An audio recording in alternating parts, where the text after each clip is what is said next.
Welcome to the Celebration of You. I'm your host, Holly Dowling. I'm thrilled to share with you incredible people from all over the world who are living and leading extraordinary lives. From overcoming immense adversity to discovering the secret sauce to leading with courage and grace. Their stories are going to bring you hope and inspiration. Now, let the stories begin. Welcome, everybody, to a celebration of you. And so excited today to once again introduce you to somebody that has recently come into my life. And we'll get to that story in just a moment. And as always, I just found out latest statistics, and it's because of the amazing listeners around the world and all of the different people who have their own businesses and within corporations. And no matter what you do for a living, you're a human being on this earth. And I appreciate and am so grateful that you listen to this show, because we are now in over 120 countries around the world. And it's because of families, children, adults, everyone who listens to the show, because somebody's story brings you hope. So today's story, I'm going to dive right in, because I really, as always, don't really know the backstory, but I met this amazing woman that I'm going to introduce you to when we were during the holidays on a local TV show, and we met in the green room. So how fun to be back together. Welcome, Sarah Merkle. Hi, dear. Hello. Thanks so much for having me. Absolutely. Isn't it crazy how these things happen, right? I know. And believe it or not, and I said to Sarah right when we jumped on the line, I'm like, okay, reality is we've had to change this a few times, and today happens to be the best day to have you, because Sarah has a business, her passion, which we'll get to what created this passion, but it's called Zen 4. So I meet her in the green room and we're hanging out, getting ready to be on this show. And I'm like, oh, I got to know more about you and got to know what you're doing. And then today I said to you, Sarah, if there was ever a day to have you as a guest, I need you now. I need Zen. Here I am. Here you are, and I can hear it in your voice. So why don't we just start with, tell us about what you're currently doing. Kind of give us an overview of what you're currently doing. I got a nibble of it in the green room, but talk to me about your passion and what you're doing in the world. Mm-hmm.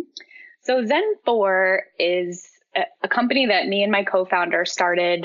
It's almost been 2 years. And as with any startup, there's sort of some reiterations that happen along the way. But our ultimate goal was to transform lives, and that be from helping people live stress-free and feel really good in their body and experience more moments with, more happiness. And sort of, we all have this strive for joy and abundance. And so how do we make that happen in a way that is doable? So something that's simple.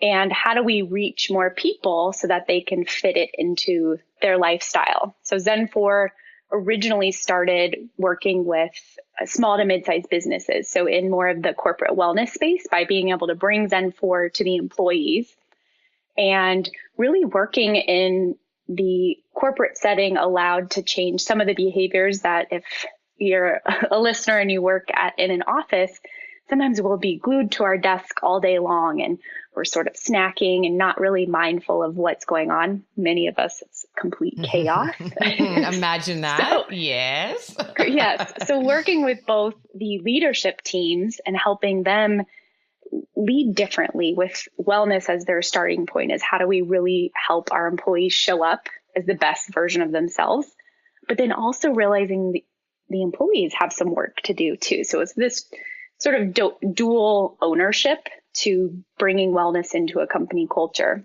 And through that, as we went along, I had many individuals reach out to me and said, can I participate in the Zen 4 program? And at the time, it was mainly geared towards corporations. And so just recently, we've opened it up. We have a platform that allows anyone to participate. And so it's really a self-guided 4-week program that gives you all of the tools and resources to just bring it into your future life. Because a lot of times, as you probably know, like a diet or an exercise program is a one and done.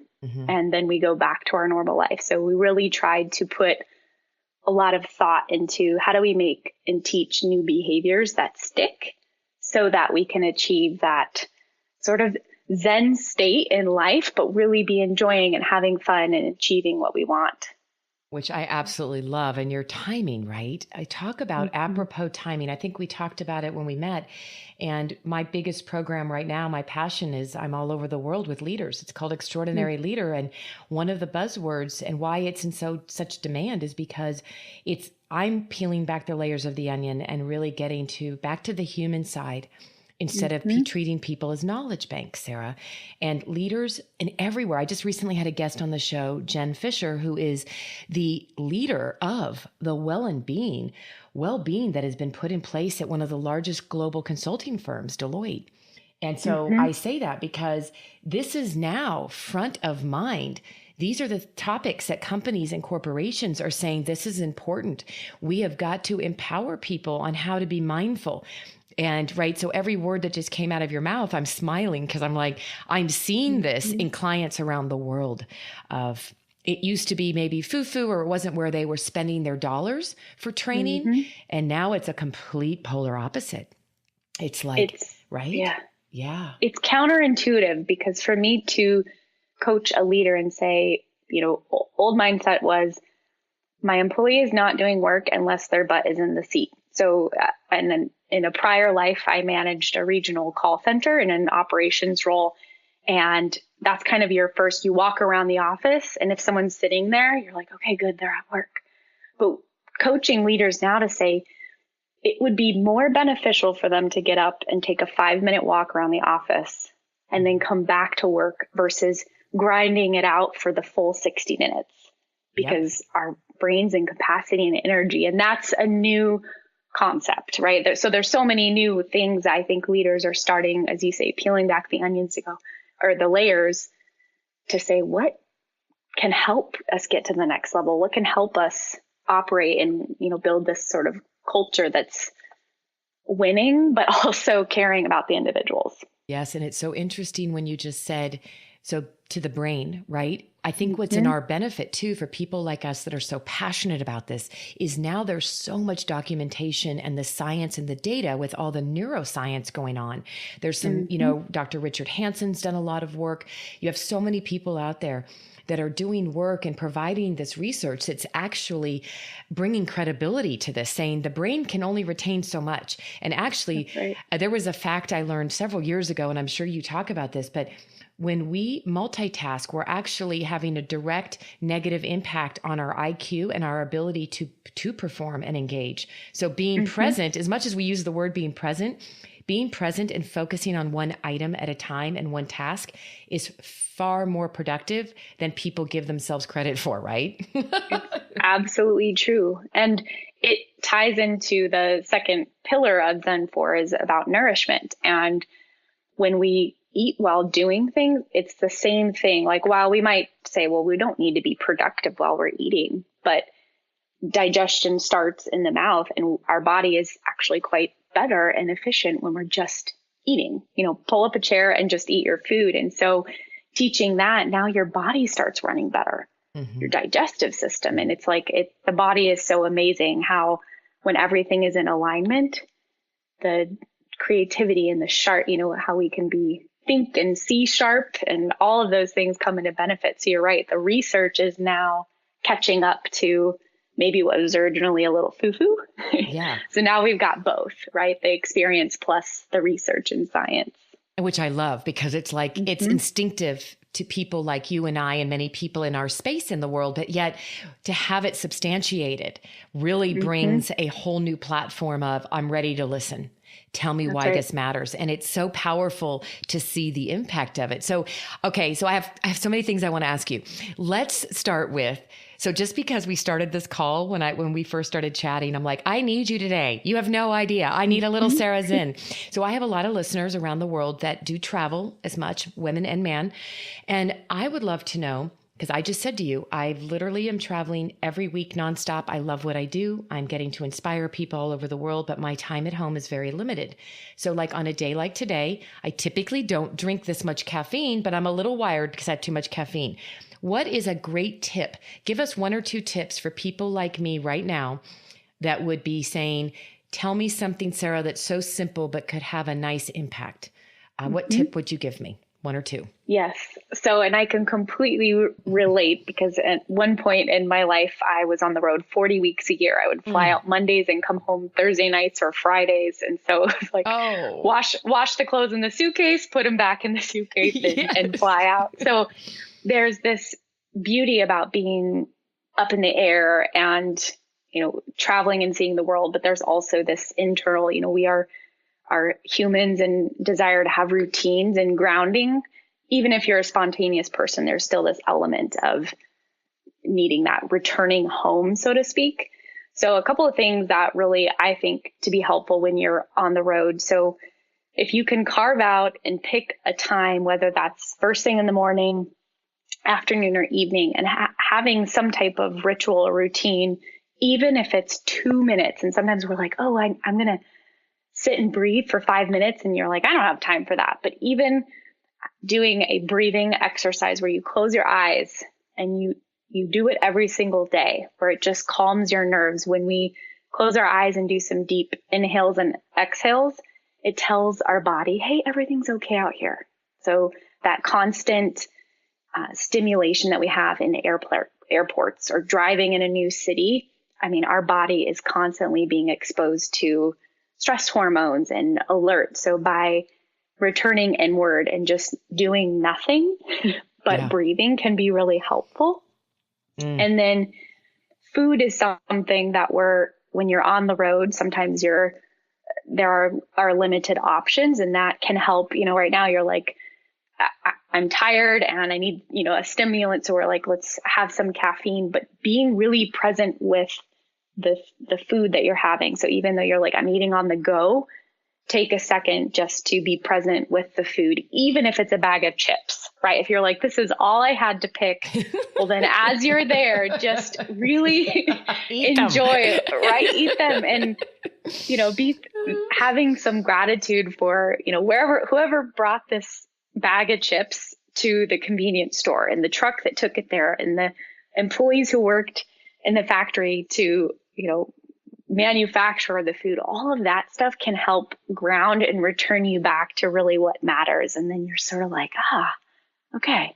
Like all of this outside noise is just me and the piece of chip, right? Or me and my breath. And that it kind of calms. So that would be a couple of things that you could do just to turn inward and be more present.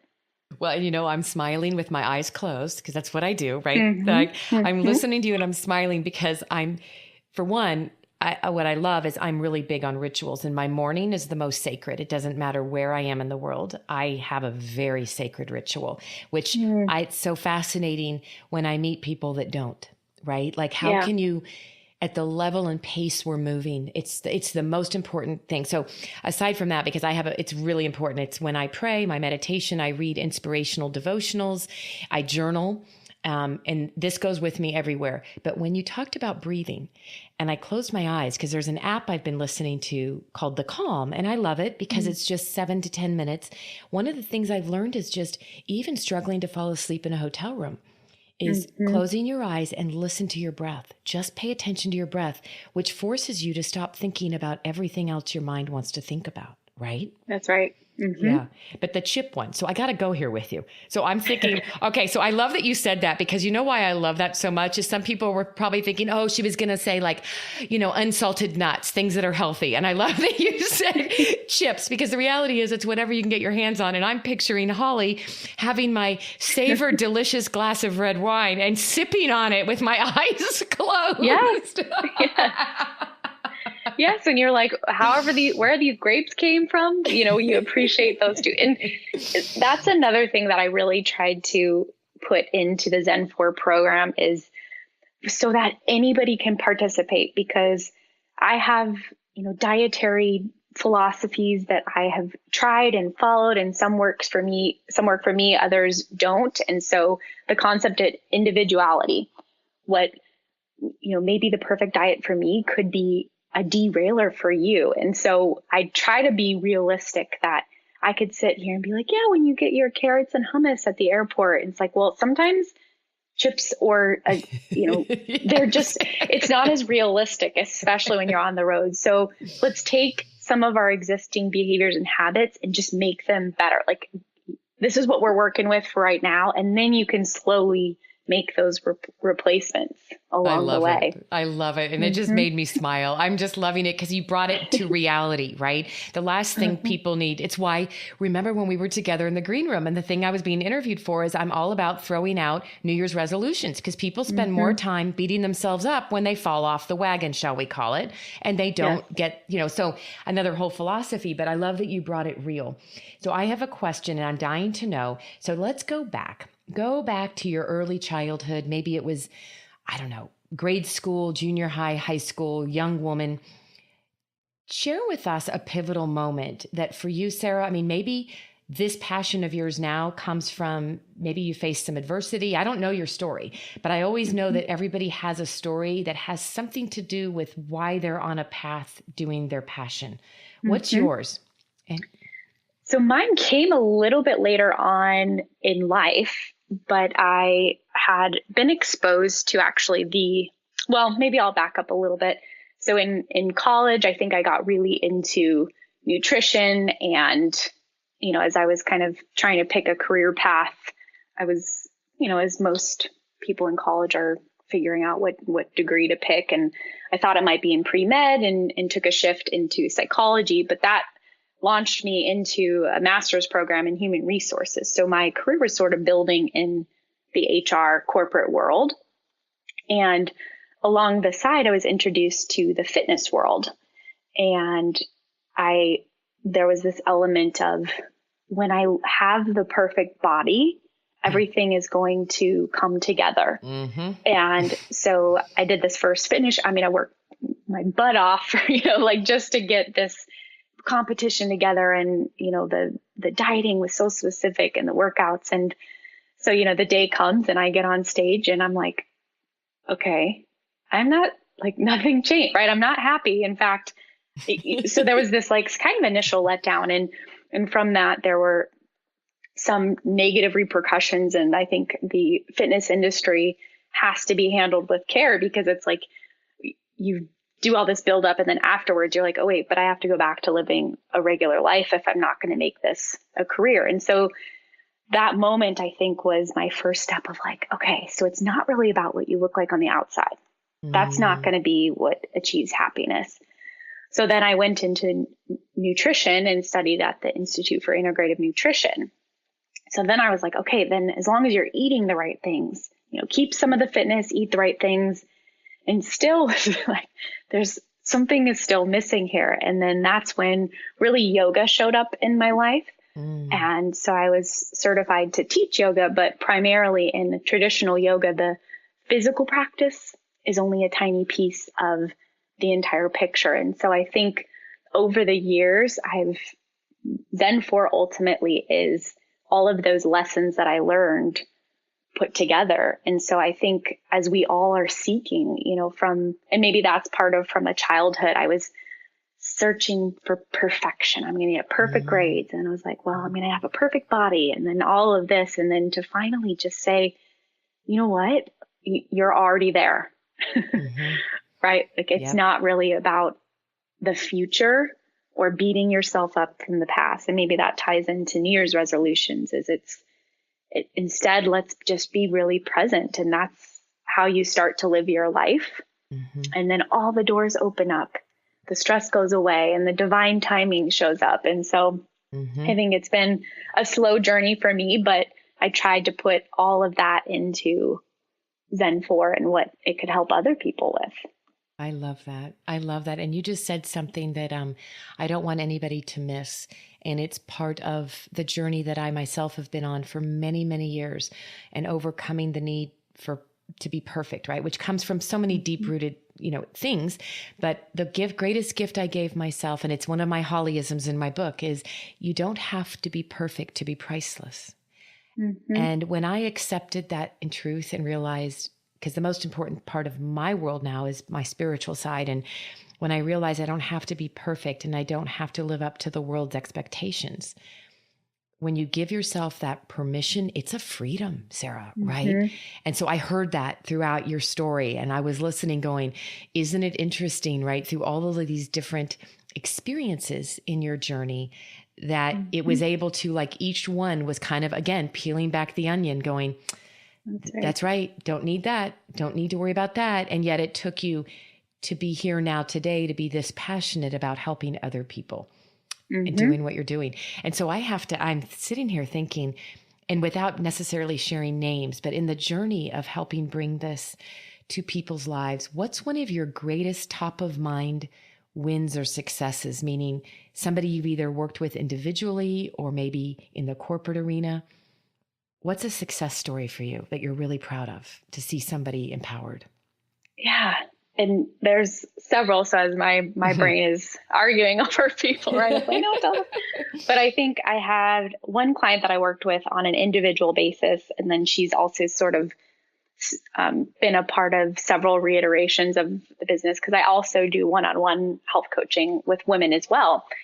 And, she had come to me at a time in her life after having a child and sort of in an earlier stage of her life. And I think trying to figure out her relationship, and she had put so much into her partner and child. And then she's like, what about me? And so it was working with her to sort of reconnect with herself. And, while it was a slow journey, like even today, I just talked to her this morning, in fact. Really? And oh, wow. Yeah, she still is like, the concepts that you taught me have changed my life, because they are so simple. Some of these things of just it's self-love. Yes. Right. It's the opposite of striving for perfection, is just really being comfortable in your own skin. And to the point where she, can take a picture in a swimsuit and be like, yeah, that's right. These are my, I had a baby and I'm not ashamed of my body, like the shame that comes from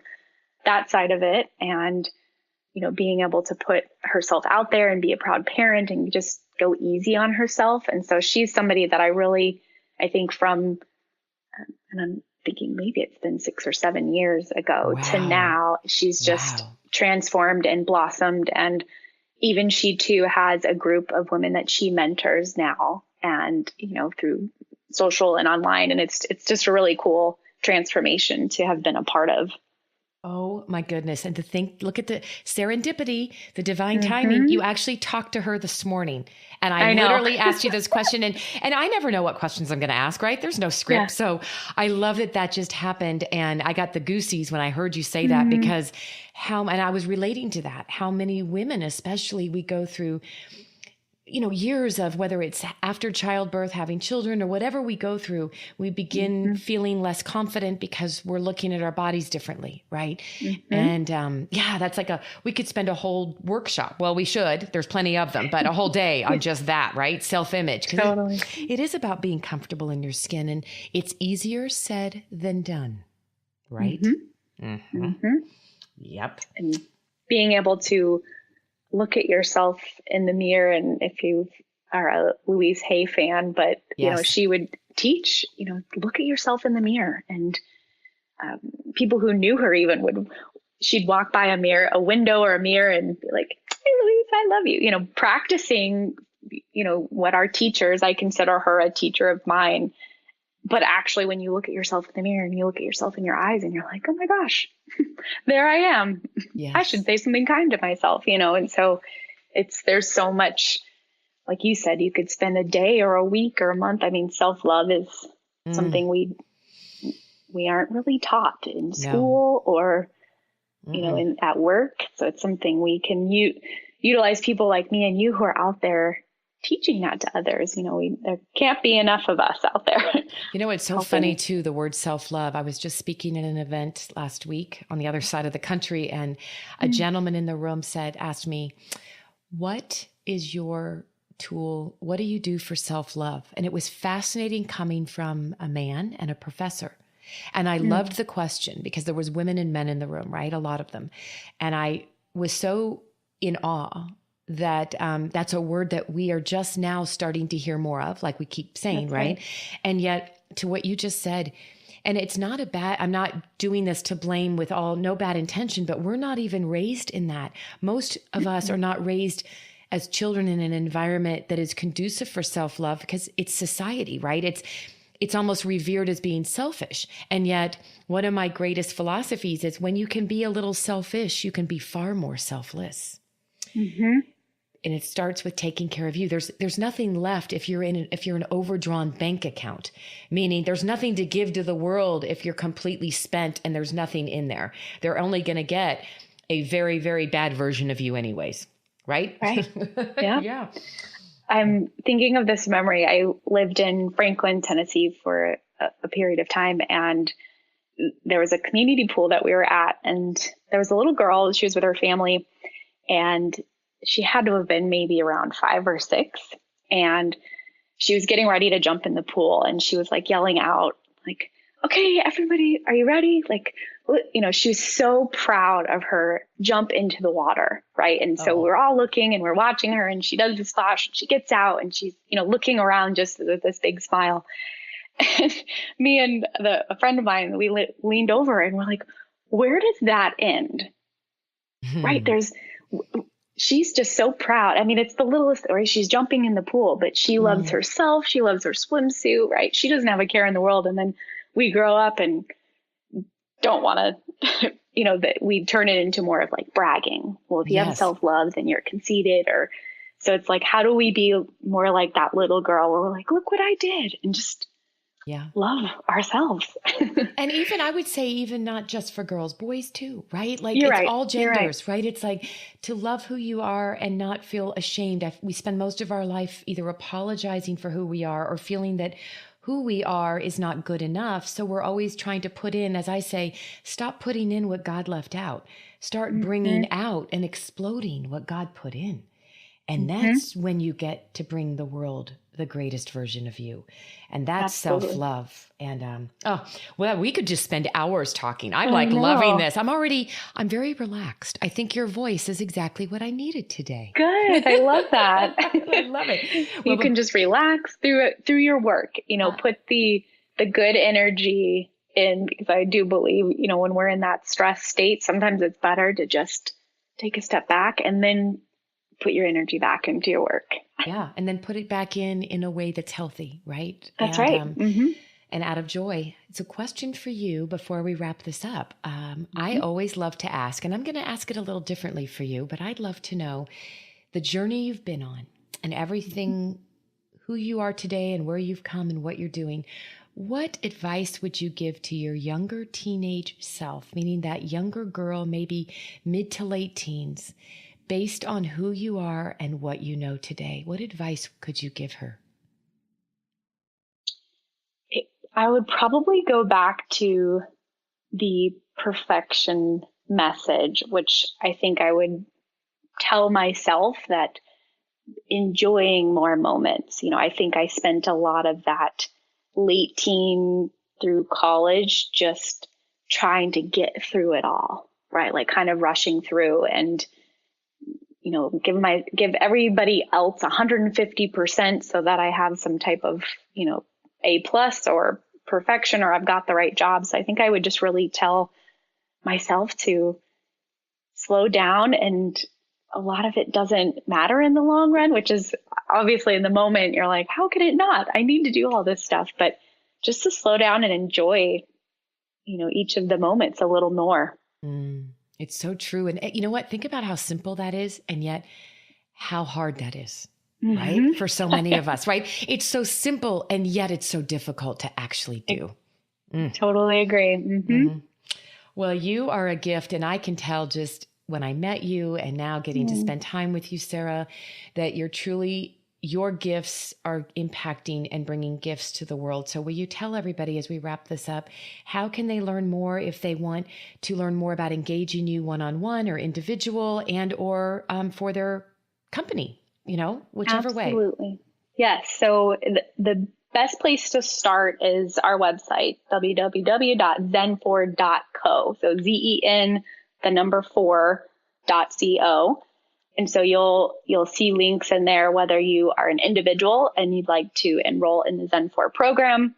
We have an amazing kit that we ship to you, and there's a portal and self-guided videos that you can go through each module. So it's a personal program, but we're there behind the scenes supporting and giving you tools. And then also there are forms to fill out if you're interested in a more in-depth private coaching. I work with the individuals to design a program that's meaningful for them.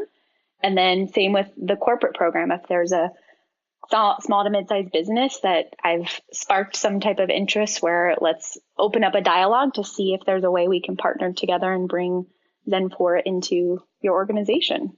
I love it. I love it. And I love that you, since we saw each other and met last December, you've really taken the individual one-on-one to a whole nother level. And I think that is such a great gift, because I think for so many people, it's one of those things they're craving. They may not get permission through their company to get it done, but they can do it on their own. That's right. Yep. So, well, thank you, Sarah, for being with me today. Thank you so much. I loved every minute of this, and stay in touch. Okay.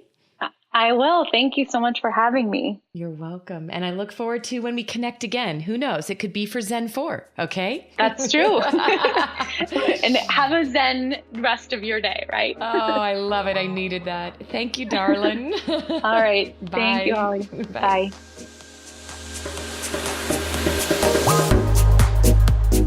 Thank you for joining me for another awesome celebration of you. If you were inspired by this story, please share it with your family and friends and hashtag Your Story Matters. I'd love to hear from you, so please leave a comment on iTunes. And absolutely, please come to my website, hollydowling.com. Leave a comment there too, and while you're there, pick up your free gift. Most importantly though, just remember that your life is a gift from God. What you do with it is your gift back.